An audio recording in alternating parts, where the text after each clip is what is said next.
Ja, så står jeg jo her med Naruto, som stiller op som præsident for hele anime-verdenen. Jeg vil starte med at spørge dig om en ting, Naruto. Ja, hvad er det, som de vil gøre godt for hele anime-verdenen, hvis de bliver præsident?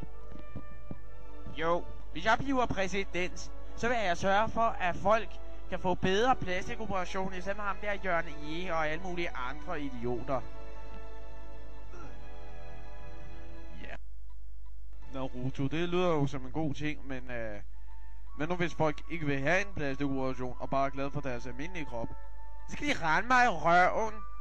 Jeg vil da meget gerne have det, hvis jeg begynder at rave i den, men ikke rende i den. De skal bare rave med dem.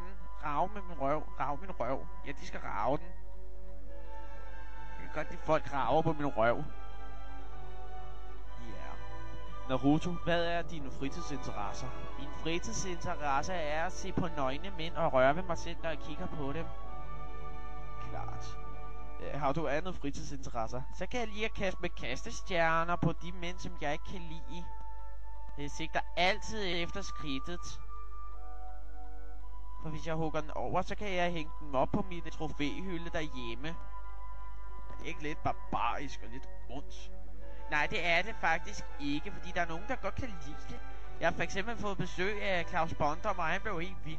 Er der lige en sidste ting, som jeg gerne vil sige, inden vi slutter interviewet her? Stem på Naruto.